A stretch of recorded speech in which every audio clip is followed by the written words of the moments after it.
사도신경으로 신앙 고백하시겠습니다. 전능하사 천지를 만드신 하나님 아버지를 내가 믿사오며 그 외아들 우리 주 예수 그리스도를 믿사오니 이는 성령으로 잉태하사 동정녀 마리아에게 나시고 본디오 빌라도에게 고난을 받으사 십자가에 못 박혀 죽으시고 장사한 지 사흘 만에 죽은 자 가운데서 다시 살아나시며 하늘로 오르사 전능하신 하나님 우편에 앉아 계시다가 저리로서 산 자와 죽은 자를 심판하러 오시리라. 성령을 믿사오며 거룩한 공예와 성도가 서로 교통하는 것과 죄를 사하여 주시는 것과 몸이 다시 사는 것과 영원히 사는 것을 믿사옵나이다. 아멘. 찬송가 23장, 통일 찬송가 23장 함께 부르시겠습니다.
오늘 본문 말씀은 누가복음 18장 9절부터 14절까지 말씀입니다.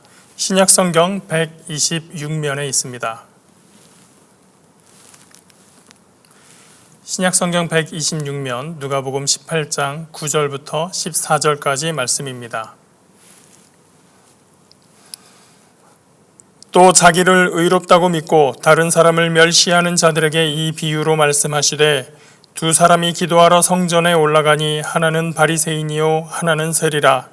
바리새인은 서서 따로 기도하여 이르되 하나님이여 나는 다른 사람들 곧 토색 불의 간음을 하는 자들과 같지 아니하고 이 세리와도 같지 아니함을 감사하나이다. 나는 일회에 2번씩 금식하고 또 소득의 11조를 드리나이다 하고 세리는 멀리 서서 감히 눈을 들어 하늘을 쳐다보지도 못하고 다만 가슴을 치며 이르되 하나님이여 불쌍히 여기소서 나는 죄인이로소이다 하였느니라. 내가 너희에게 이르노니 이에 저 바리새인이 아니고 이 사람이 의롭다 하심을 받고 그의 집으로 내려갔느니라. 무릇 자기를 높이는 자는 낮아지고 자기를 낮추는 자는 높아지리라 하시니라. 아멘. 오늘 말씀 가지고 담임 목사님께서 기도, 의롭다함을 받은 사람, 이 제목을 가지고 말씀을 증거하시겠습니다. 할렐루야. 오늘은 본문을 중심으로 해서 의롭다함을 받은 사람이라는 제목으로 함께 은혜를 나누고자 합니다. 우리가 믿는 복음은 그리스도 예수의 죽으심과 부활하심을 통해서 나타나게 됩니다. 주님의 죽으심과 부활을 통하여서 우리의 모든 죄가 탕감받게 되고 또 하나님의 구원이 우리 가운데 임하게 되었죠. 믿는 자에게는 예외 없이 하나님의 구원이 주어지게 됩니다. 물론 이제 목회자가 되어서 성도들과 대화를 하게 되면 많은 부분에 있어서 구원에 대한 오해 혹은 믿음에 대한 오해를 갖고 있는 경우를 종종 보게 됩니다. 그러다 보니까 이 부분에 대해서 할 말이 굉장히 많이 있지만 오늘은 이 부분을 따로 떼어놓고 이제 스스로를 의롭다 여기며 살아가고 있는 사람들에 대해서 이야기를 해볼까 합니다. 구원에 대해서 하나님의 은혜가 주어진 것은 당연한 일이겠지요. 믿는 자에게 구원을 베풀어 주시는 하나님의 은총은 대단히 귀한 것이지만 우리가 종종 스스로를 의롭다 생각을 하게 되면서 하나님의 은혜로부터 때로는 멀어져 가는 경우를 우리가 보게 되기 때문입니다. 죄사함과 칭의의 결과로서 우리에게 구원이 임하게 되었죠. 그러니까 여기서 나타나게 되는 스스로 의롭다함을 입었다라는 표현, 혹은 하나님께서 의롭다 칭하셨다는 그 내용은 우리가 갖고 있는 구원과 대단히 밀접한 관계가 있다는 것을 언급하고자 합니다. 죄사함이 없이는 하나님의 의롭다 하심이 주어질 수 없고, 그 의롭다 하심이 아니고서는 바로 하나님의 구원을 얻을 수 없는 것이죠. 그래서 성경에 보게 되면은 사도 바울 선생, 그리고 훗날 루터의 종교개혁을 통해서 이루어지게 된 것은 바로 이신칭의 혹은 이신득의라고 해가지고 믿음으로 말미암아 의롭다 하심을 받는다, 믿음으로 말미암아 의롭다 하심을 얻었다라는 내용으로 이제 우리가 점철될 수 있습니다. 하지만 오늘 본문을 통해서 보여지게 된 것은 신앙심이 대단하다고 일컬어지게 되는 그 바리새인조차 하나님의 구원에 이르지 못한 것을 보여주고 있죠. 오늘날 열심히 있는 성도로 스스로를 자부하면서 살아가지만 때로는 이와 같은 잘못된 모습이 나의 모습은 아닐까라는 것으로 반면교사를 삼아 항상 하나님 앞에 낮아지고 또 낮아짐을 통해서 세움을 받게 되는 저와 여러분의 모습 되기를 주님의 이름으로 축원을 드립니다. 첫 번째로 전하고자 하는 것은 자기를 의롭다고 믿고 다른 사람을 멸시한 자들에 대한 내용입니다. 오늘 본문은 조금 특이한 내용을 담고 있습니다. 사실상 주님의 비유가 나타나게 될 때에는 그 비유는 모든 사람들에게 들려지게 되는 내용이었죠. 그런데 오늘 누가복음 18장에 나오는 내용을 보게 되면은 이 비유가 특정 대상을 향한 것임을 분명히 하고 있습니다. 본문 내용입니다. 또 자기를 의롭다고 믿고 다른 사람을 멸시한 자들에게 이 비유로 말씀하시되. 여기 보게 되면 이제 특정 대상, 자기를 의롭다고 믿고 다른 사람을 멸시한다라고 되어 있는데 그 뒤에 나타나는 이제 두 명의 사람, 바리새인과 세리의 기도의 장면이 나오기 때문에 이 지칭하는 사람들을 바로 바리새인으로서 생각할 수도 있다 봅니다. 분명히 그들이 의롭다라고 생각하게 되는 것은 자기 자신의 도덕적 행실도 있겠지만 상당 부분은 바로 자신의 믿음 생활, 즉 신앙 생활을 통해서 나타난 것이라고 생각을 하게 됩니다. 그 신앙에 있어서 다른 사람에게 본이 되는 모습, 또 신앙생활에 있어서 철저하게 하나님과의 약속을 지키는 모습은 숭고하고 아름답기까지 합니다. 하지만 이와 같은 여러 가지 모습이 자기 자신의 낮아짐과 또 하나님 앞에서 은혜를 구한 자의 마땅한 표상으로서만 여겨지지 않고 자신만 못한 사람 혹은 자신처럼 신앙생활하지 못하는 사람에 대한 멸시로 이어지게 될 때에 그것이 얼마나 헛된 것인가를 우리에게 보여주고 있는 것이죠. 우리도 이제 거의 매년마다 직분자에 대한 이제 심사와 또 추대 과정, 그리고 시험을 보거나 혹은 이 여러 가지 과정을 끝내고 난 다음에 임직식을 갖게 되면서 이제 그 하나님의 교회를 섬기는 자로서의 그 같은 직분자를 세우게 되는데 그 직분자에 대한 여러 가지 신앙의 내용을 우리가 다양한 면에서 조명을 하게 됩니다. 흔히 말할 때에 11조 생활을 하는가, 혹은 주일 성수는 온전하게 하고 있는가, 얼마만큼 하나님의 영광을 위하여서, 교회를 위하여서 수년간 또 신실하게 봉사했는가를 따지게 되는 여러 가지의 관문의 모습은 정말로 그 사람들이 갖고 있는 신앙의 본분, 또 중심이 무엇인지를 알아내는 데 있어서 중요한 지표가 됩니다. 하지만 우리가 이 부분에 대해서 알고 있죠. 뭐냐면은 이럼에도 불구하고 그 사람이 갖고 있는 속 마음에 대한 것을 사람이 다 간파하기는 어렵다라는 겁니다. 어떤 사람은 이렇게 얘기할 수 있습니다. 아이고 목사님 평소 경건하지 않으니까 그런 사람들에 대해서 잘 모르는 것 아니겠습니까? 말할 수 있겠지만 저는 성경을 통해서 그것에 대해서 반박할 수 있습니다. 하나님의 사람이었던 사무엘이 하나님의 지시를 받아 이새의 가정에 머무르게 되었고 그곳에서 제사를 드리면서 하나님께서 택하신 자를 향하여서 다음 이스라엘의 왕이 되게 되는 사람을 위하여 기름 부음을 내리도록 하나님께서는 작정하게 되었습니다. 초대 왕이었던 사울을 기름 부었던 그 사무엘이 볼 때에는 기골이 장대하고 용모가 빼어난 그래서 다른 사람들이 볼 때 저 사람은 정말로 군주감이다라고 생각하는 사람에게 기름을 부었겠죠. 자, 이새의 맏아들이 나올 때에 그의 용모가 빼어나고 또 사울 왕과 같이 이제 그 기골이 장대한 것을 보면서 기름을 부으려고 하자 하나님께서 사무엘에게 말씀하십니다. 이 사람은 내가 이미 버렸다. 그리고 두 번째로부터 그 다윗이 아직은 양을 치고 있기 때문에 그 가정의 부르심을 받기 전까지는 이제 계속되는 자녀들이 지나갔음에도 불구하고 하나님께서는 그것을 허락하지 않았지요. 그리고 하나님께서는 그 다윗이 오게 되자 그가 하나님의 택하신 사람이라는 것을 깨닫게 하사 그에게 기름을 붓게 하고, 하나님께서 여기서 보여주는 멋진 말이 있습니다. 사람은 외모를 보거니와 나 야훼는 사람의 중심을 본다 라는 내용을 보여주고 있죠. 아무리 훌륭한 사람이라 하더라도 우리가 볼 수 있는 신앙의 모습은 외연의 모습입니다. 많이 기도하고 금식하고 구제하며 11조 생활을 한다 하더라도 그 속 사람의 마음이 얼마만큼 하나님을 의지하고 있는지, 하나님을 따르고 있는지에 대해서는 알 수 없는 노릇이죠. 오늘 등장하게 되는 바리새인의 어원, 그 바리새인의 어원이 되는 바리새는 분리되다라는 의미를 갖고 있습니다. 다시 말하면은 다른 것과는 어울리지 않고 따로 떼어진 것을 이야기하는 것이죠. 이건 사실 부정적인 의미는 아닙니다. 구별된다라는 의미로도 사용될 수 있기 때문이죠. 바리새인의 통상적인 모습을 보게 되면 그들은 기도를 정말로 많이 했다고 합니다. 얼마만큼 많이 했는가? 하루에 서너 시간 이상씩을 기도했다고 해요. 아마도 생각하기에는 자신의 생업을 가지기가 정말로 쉽지 않았겠죠. 왜? 기도하는 시간이 정말로 많기 때문에. 그리고 그들은 구제를 하였고 금식도 하고 또 많은 사람들에게 신앙에 대한 지침을 가르쳐 줄 정도로 성경에 대한 해박한 지식을 갖고 있었습니다. 그들의 그 같은 종교적인 모습만 있었던 것이 아니라 삶의 실천에 있어서 대단히 중요했던 것은 그들은 하나님께 대하여 구별된 11조 생활을 대단히 철저하게 했었죠.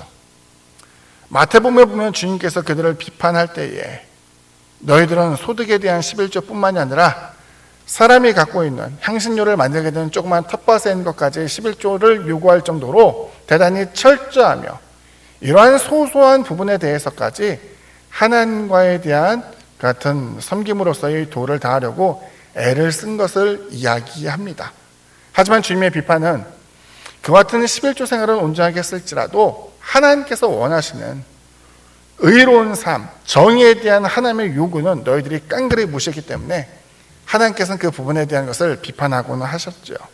자, 그 바리새인에 대해서 우리는 생각할 때에 그와 같이 신앙의 열정이 있다, 신앙의 노력을 하고 있기 때문에 그들은 정말로 다른 사람이 볼 때에 경건하고 또 삶에 보이 되는 그 같은 삶의 모습을 지니고 있었다고 말할 수 있을 것입니다. 우리도 그렇지 않겠습니까?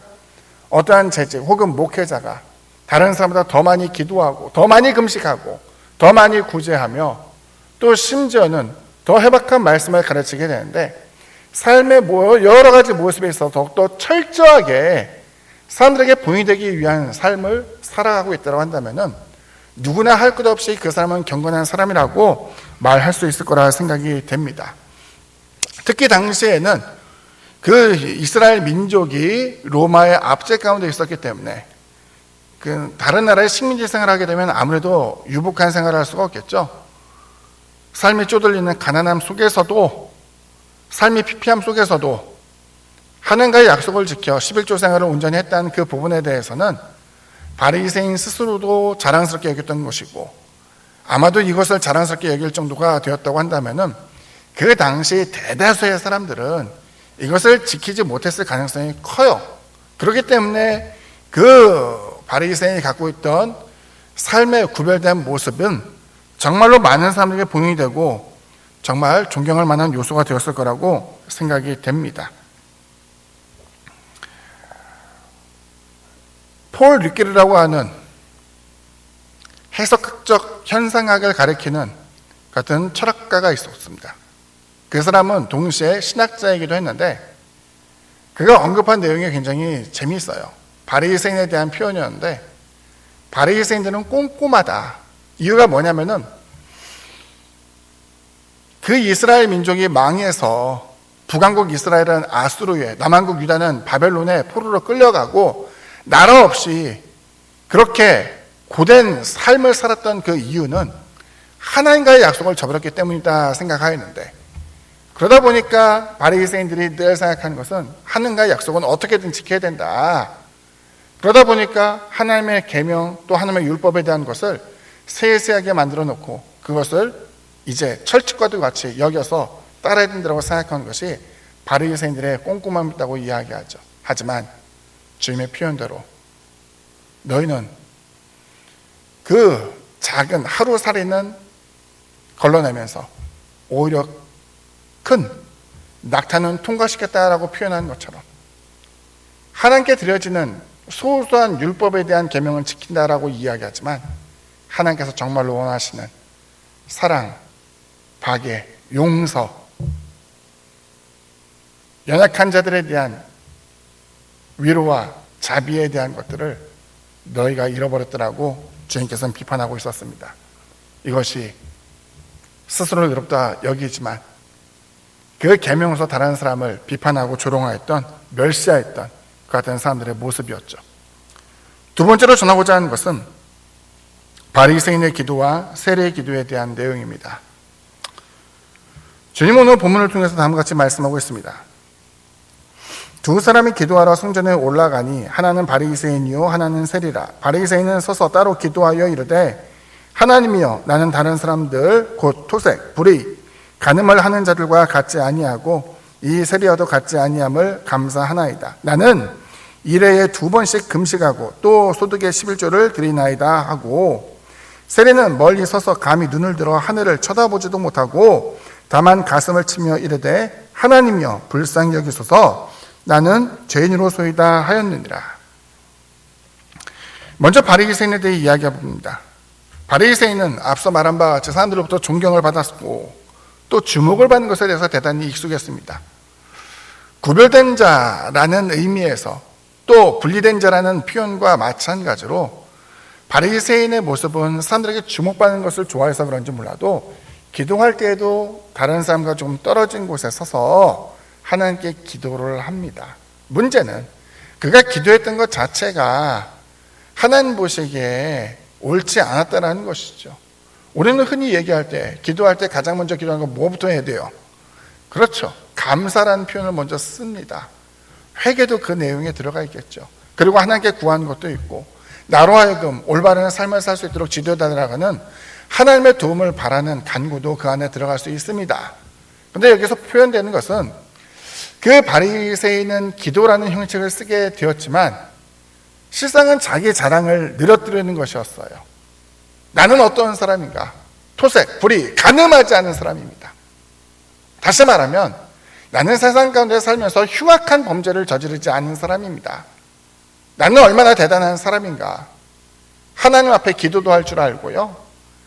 나는 금식도 할 줄 알고 또 하나님께서 명하신 그 11조 생활도 온전히 하는 사람입니다 라는 것을 그 바리새인이 계속 늘어놓게 되었던 것이죠. 그의 신앙은 다른 사람을 멸시한 데까지 이르게 됩니다. 주위를 둘러보면 자기와 가장 상반되는 사람을 발견하게 되는 것이죠. 나보다 더 뛰어나고 나보다 더 경건하고 나보다 더 하나님에 대한 지식을 밝히 알고 있는 사람과 자신을 비교하여 부끄러운 자신에 대해서 하나님 앞에 도움을 청하기보다는 자신의 삶을 비춰봤을 때에 가장 초라하고 비난받아 마땅할 다른 한 사람을 끄집어내면서 그 사람과 자신을 비교하게 되는 것이죠. 주위를 둘러보니 세리가 있었고 그 세리를 쳐다보며 또 다시 하늘을 우러러보면서 다음과 같은 내용을 말하게 되었습니다.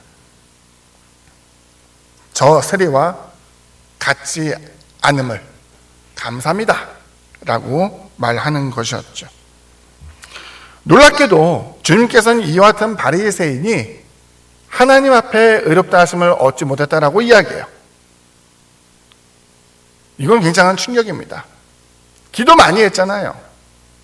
금식 많이 했잖아요. 하나님께 예물도 많이 드렸고, 특별히 11조 생활도 성실하게 하고, 사람들로부터 존경을 받았음에도 불구하고 이 사람은 의롭다 하심을 얻지 못하였다. 다시 말하면 구원받지 못한 사람이라는 것을 주님께서 언급하게 된 것이었죠. 이제 세리가 등장합니다. 성경에 보게 되면은 사람들로부터 비방을 받는, 조롱을 받게 되는 몇몇의 부류가 있어요. 신약 성경을 쭉 보게 되면 많은 경우에 있어서 사마리아 사람이 혼혈 민족으로서 이와 같은 취급을 받았고, 또 같은 동족이지만 세금을 받아가는 그 세리에 대해서 유대인들은 좋지 않은 감정을 드러냈어요. 왜냐하면 세리는 어떠한 직업의 사람이냐면은 세금을 징수하는 징수관이에요. 관리죠. 그런데 그 당시의 기록을 찾아보게 되면 이 사람들은 봉급을 받지 않았다고 합니다. 월급 안 받고 어떻게 생활을 해요? 돈 없이 어떻게 자신의 직업을 유지할 수 있겠어요? 살펴보면 사람들에게 세금을 거두게 되는데 나라에 바칠 것과 내가 필요한 것을 함께 거두게 되는 거예요. 그러면 좀 정직한 세리라면은 자신이 좀 가난하게 산다 하더라도 적게 세금을 모았을 것 같죠. 사람의 삶은 그렇지 않아요. 하나를 가지면 둘을 갖고 싶어하고 둘을 가지면 다섯, 열을 갖고 싶어하는 것처럼 세리는 점점 늘어나게 되는 자신의 욕망에 따라 세금을 많이 징수했을 것이고, 사람들은 그것을 보면서 분노에 차있지만 관리이기 때문에 어찌할 줄 모르고 그 삶에 대한 미운 마음만을 갖게 된 것이죠. 실제로 당시에 세리의 모습을 보게 되면은 군병들과 함께 다니게 되었고, 세금을 징수할 때 순순히 내는 사람이 별로 없었잖아요. 그리고 과도한 세금을 물릴 때에는 물건을 빼앗기기 마련이었기 때문에 그 군인을 시켜서 자신이 원하는 것만큼의 세금을 뜯어가게 되는 굉장히 나쁜 사람으로 비춰졌다는 거예요. 그러다 보니까 유대인 사회에서 자연스럽게 생겨나게 된 것은 하나님의 구원을 얻지 못하는 사람들, 그 부류는 바로 앞서 말했던 것처럼 사마리아 사람과 또 세리임에 틀림없다라고 생각하는 그 같은 생각이 만연하게 되었죠. 그 세리가 기도하기 위해서 하나님의 성전을 오게 됩니다. 그런데 여기 본문을 보게 되면 세리의 기도의 모습은 멀리 서서 기도했다라고 이야기해요. 멀리 섰다라는 표현을 보면은 하나님의 성전 안에 감히 들어가지도 못하고 떨어져 있던 것을 떠올릴 수가 있겠죠.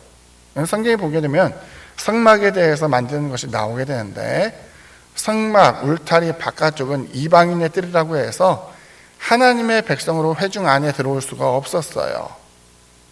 세례의 모습이 아마 그랬을 것 같아요. 성전 바깥쪽에서 이방인들만 허용되는 그곳에서 감히 성전 안에 들어오지도 못하고 하늘을 우러러보지도 못하면서 기도했던 것은 하나님, 나를 용서하소서, 나는 죄인다라고 하는 그 같은 표현이었죠. 불쌍히 여겨달라는 그 말 자체가 하나님, 나를 향한 진노로부터 나를 긍휼히 여기소서라는 표현이기 때문에 여기 보게 되면 하나님, 나를 용서해달라는 그 표현으로서 자신에 대한 긍휼, 불쌍함을 허락해달라고 요구하는 것이었어요. 자랑할 만한 것도 없죠. 가슴을 치면서 괴로워하는 그의 모습. 그런데 뜻밖에도 주님께서는 그 세리가 하나님 앞에 의롭다함을 얻었다라고 이야기해요. 놀라운 사건이에요. 뭐냐면 그와 같이 악한 일을 행했던 사람이라고 여겨지게 되는데, 이 사람은 의롭다함을 얻게 되어서 하나님의 구원에 은총을 입게 된 것이었어요. 놀라운 일 아닙니까?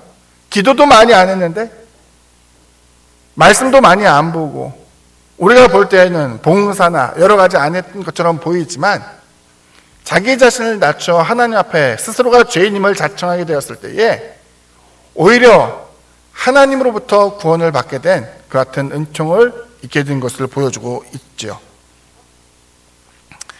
세 번째로 전하고자 하는 것은 높이는 자와 낮추는 자에 대한 내용입니다. 여기 본문을 보면서 또 비유를 생각하면서 우리가 오해하지 말아야 되는 것은 하나님께서는 모든 세리가 옳고 모든 바리새인이 악하다라고 이야기한 것은 분명히 아니에요. 종종 이제 논쟁하기 좋아하는 사람들과 대화를 할 때에 이런 얘기를 합니다. 목사님 그것도 용서 못합니까? 그 정도도 이해 못해요? 나는 죄인이지만 성경을 보십시오. 성경을 보십시오. 가늠한 현장에서 붙잡힌 여자에게 주님께서 돌을 던지지 않고 용서해 주었잖아요. 근데 왜 당신이 나한테 돌을 던집니까? 라고 말하면서 하나님의 공의를 멸시하는 사람이 있어요. 여기 세리의 모습을 보게 되면 그는 떳떳한 사람이 아니에요. 하나님의 구원이 모든 이에게 주어지는데 왜 나를 구원 안 시켜줍니까? 뻔뻔한 태도가 아니라 그는 정말로 낮아진 자의 모습에서 작아진 자의 표현으로서 나를 불쌍히 여기소서 나는 죄인다라는 표현을 쓰게 된 것이었죠. 먼저 자신을 스스로 높였다는 사람에 대해서 이야기해 볼까 합니다. 바리새인이 하나님의 은혜, 구원에 이르지 못하게 된 것은 그가 기도했기 때문은 아니에요. 당연하죠. 기도했다고 해서 하나님 구원에서 떨어집니까? 말씀 받다고 해서 하나님 구원에서 떨어져요? 하나님 앞에 예물 드렸다고 해서 하나님께서 그를 구원에서 제외시키겠습니까? 그런 것은 아니었단 말이에요. 여기서 주님께서 표현하신 것은 그는 자신을 높일 줄만 알았고 교만한 자다라는 것을 보여주고 있던 것이었죠. 다시 말하면 여기서 보여주는 강조점은 너는 너 스스로를, 당신은 당신 스스로를, 나는 나 스스로를 어떻게 생각하고 있는가를 물어본 것이었어요.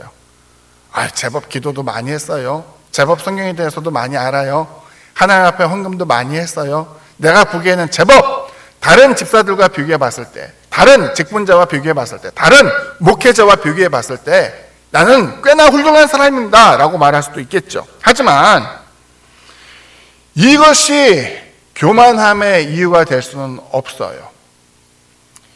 여기서 주님께서 언급하는 것은 경건 생활에 대한 강조를 흐트러뜨리는 것이 아니라 그 같은 모든 경건에 대한 내용이 있다 한들 결과적으로는 그 역시 하나님의 은혜 없이는 의롭다 하심을 받지 못하는 죄인의 모습이었음을 다시 한번 보여주고 있고, 결과적으로 우리가 행하는 경건은 하나님의 은혜를 얻은 자들의 마땅한 행위이지 도리이지 경건의 삶이 우리에게 교만의 끈이 되을 수는 없다는 것을 보여주고 있죠. 우리가 교만함에 빠지게 될 때에 바로 하나님의 의로움은 우리에게서 떠나가게 됩니다. 기독교적 실존주의 철학가였던 키르케고르는 자신의 책 이것이냐 저것이냐에서 두 부류의 사람을 대조적으로 보여줍니다. 오늘 우리가 읽었던 내용과 똑같은 내용이라고 생각돼요. 뭐냐면 하나는 비도덕적인 삶을 살아가고 있는 사람, 세리의 모습처럼 여길 수도 있고, 그 책의 내용을 보게 되면 쾌락적입니다. 육신의 쾌락을 위하여서 살아가게 되는 비윤리적인 사람의 모습을 보여주고 있고요. 또 다른 사람은 여기 보여지게 되는 바리새인처럼 대단히 윤리적이고 도덕적인 사람이에요. 당연히 신앙이라는 범주 안에서 경건하고 기도하고 말씀 보고 신앙생활하는 그 사람이 그렇지 않은 사람에 대해서 비판할 수 있죠. 너는 하나님의 은혜를 입지 못해. 너는 잘못된 삶을 살고 있어. 사실은 그렇지 못하는 삶을 살고 있는 사람이 어떠한 변명을 할 수가 있겠어요? 아무런 변명도 할 수 없죠. 그런데 그 비난을 받던 사람이 윤리적, 도덕적인 삶을 살아가는 사람에게 다음과 같은 질문을 하게 됩니다. 맞습니다. 당신이 볼 때는 나는 형편없는 사람이고 당신이 볼 때에는 나는 악한 사람입니다. 부족한 사람이죠. 그런데 저도 한번 질문해 보겠습니다. 당신과 나 사이에 있는 삶의 차이와 저 높은 하나님의 영광과 당신의 모습을 비교해 본다고 한다면 당신 역시 하나님의 영광에는 이르지 못할 만큼 큰 격차, 사실 옛날 말로 하게 되면 50보 100보의 차이일 뿐 그렇게 당신 스스로가 경건하고 거룩하다라고 말할 수 있는 부분은 없다라는 것을 나타내게 되는 것이죠. 이건 우리한테 보여주는 내용이 대단히 큽니다. 우리가 기도 많이 하면 스스로 대단한 사람이 된 것처럼 착각하거든요. 성경을 자주 보고 다른 사람에게 가르치다 보면 내 스스로가 정말 대단한 직분자요 목회자라는 착각을 종종 하게 되는 거예요. 근데 우리들 중 어느 누구도 그리스도 예수의 죽으심과 부활하심 없이 하나님의 구원을 얻게 된 사람은 아무도 없어요. 뭐냐? 기도도, 금식도, 구제도, 봉사도, 하나님께 드린 예물도, 이 모든 것이 하나님을 기쁘시게 하는 것이면 분명하겠지만 이 모든 것이 그리스도의 죽으심과 부활하심이라는 놀라운 하나님의 사랑에 비견했을 때에는 아무것도 아니라는 것을 보여주고 있죠. 누가복음 17장 7절에서 10절까지의 말씀입니다. 너희 중 누구에게 밭을 갈거나 양을 치거나 하는 종이 있어 밭에서 돌아오면 그대로 곧 와 앉아서 먹으라 말할 자가 있느냐? 도리어 그대로 내 먹을 것을 준비하고 띠를 띠고 내가 먹고 마시는 동안에 수종 들고 너는 그 후에 먹고 마시라 하지 않겠느냐? 명한 대로 하였다고 종에게 감사하겠느냐? 이와 같이 너희도 명령받은 것을 다 행한 후에 이르기를 우리는 무익한 종이라 우리가 하여야 할 일을 한 것뿐이라 할지니라. 그 앞에 있는 부분은 어떤 부분이었냐면은 70번씩 7번 용서라고 하는 주님의 가르침, 그리고 1만 달란트 빚진 자와 100다나론 빚진 자에 대한 대조를 통하여서 용서라는 것은 너희가 하나님 앞에 무언가를 했다라고 자랑할 만한 요소가 아니라 여기 표현된 것처럼 종이 해야 할 일처럼 마땅히 해야 될 같은 본분이요 도리라는 것을 보여주고 있었어요. 달리 생각하면 신앙생활에 있어서 주일 성수하고 또 형편이 닿는 대로 봉헌하고 11조 생활하며 더 나아가 선을 실천하는 것 같은 여러 가지 행위는 믿는 성도로서 마땅히 해야 할 바를 표현한 것이지 이것이 하나의 자랑이 되어서 다른 사람을 폄하하거나 비난할 만한 교만의 요소로 작용해서는 안 된다는 것을 우리에게 잘 보여주고 있습니다. 계시록 4장의 내용을 보게 되면은 24장로가 하나님께 찬양을 하면서 자신의 면류관을 발 앞에 던지는 장면이 나옵니다. 여기 볼 때에도 하나님께로부터 받은 모든 영광, 하지만 이 모든 것 역시 하나님께서 우리에게 베풀어 주신 은총이요 상급이라는 것을 생각하면서 그 영광을 하나님께로 돌리는 것이 바로 올바른 태도라는 것을 우리에게 보여주고 있죠.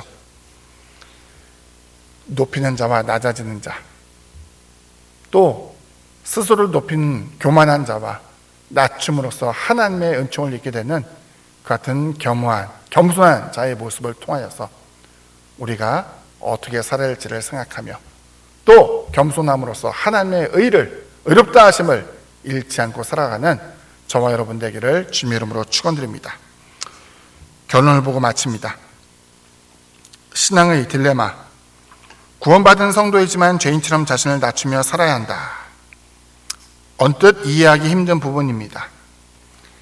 하지만 기도와 금식, 구제와 예배, 생활을 무시한 것이 아니라 이러한 것들이 참된 신앙의 시금석이 될 수 없다라는 점이죠. 자신을 낮추고 또 경건이 교만이 되지 않도록 스스로를 경계해야만 합니다. 타인을 싸잡아 비난하지 않고 노력하는 이들에게 격려와 위로를 나눌 수 있는, 그래서 의롭다함을 얻게 되는 저와 여러분 되기를 주님의 이름으로 축원드립니다. 기도하겠습니다. 사랑의 주님, 어떠한 사람이 하나님 앞에 의인이 되는가, 어떠한 사람이 하나님 앞에 의로운 자가 되는가, 우리가 다시 한번 생각하게 됩니다. 우리의 모든 기도가 하나님께 상달되기 위하여 스스로 갖고 있는 교만의 끈을 끊어버릴 수 있도록 도와주옵시고, 하나님 앞에 목이 뻣뻣한 자가 되지 아니하고 무릎을 꿇고 낮아지는 자가 될 수 있도록 은총을 베풀어 주옵소서. 많은 시간 동안 주의 종으로, 또 많은 시간 동안 주의 재직으로서, 많은 시간 동안 하나님의 일을 하는 권속으로서 생활을 했지만, 이것이 우리의 교만의 모습, 넘어짐의 요소가 되지 않도록 도와주시고, 항상 겸비하게 하나님의 영광을 앞세움으로 말미암아 하나님의 은총, 도우심, 구원, 이 모든 것을 풍성히 누릴 수 있는 우리가 될 수 있도록 주님 축복하여 주옵소서. 병든 자와 또한 고난당한 자를 위해서 기도하오니 하나님께서 일일이 그들의 환부와 또 상한 심령에 피 묻은 손으로 안수하여 주이사 주님 안에서 힘을 얻고 하나님의 영광을 드러내며 살아갈 수 있도록 은혜 위에 은혜를 더하여 주옵소서. 예수님 이름으로 기도드립니다. 아멘. 교회 소식 말씀드리겠습니다. 코로나19로 인한 국내외 혼란이 속히 잠잠해지도록 함께 기도 바랍니다. 코로나19 예방을 위한 예배 변동 사항입니다. 코로나 사태의 지속으로 당분간 주일 예배는 영상 예배로 대체하며 주중 예배와 모임은 없습니다. 모임이 가능해질 때 미리 알려드리겠습니다.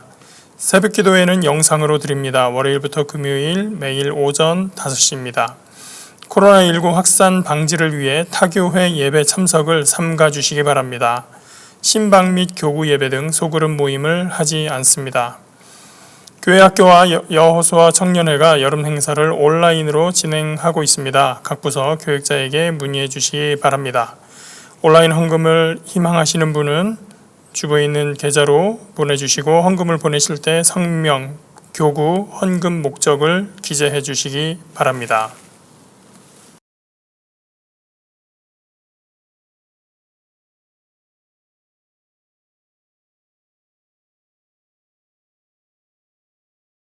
하늘에 계신 우리 아버지여, 이름이 거룩히 여김을 받으시오며 나라가 임하시오며 뜻이 하늘에서 이루어진 것 같이 땅에서도 이루어지이다. 오늘 우리에게 일용할 양식을 주시옵고 우리가 우리에게 죄 지은 자를 사하여 준 것 같이 우리 죄를 사하여 주시옵고 우리를 시험에 들게 하지 마시옵고 다만 악에서 구하시옵소서. 나라와 권세와 영광이 아버지께 영원히 있사옵나이다. 아멘.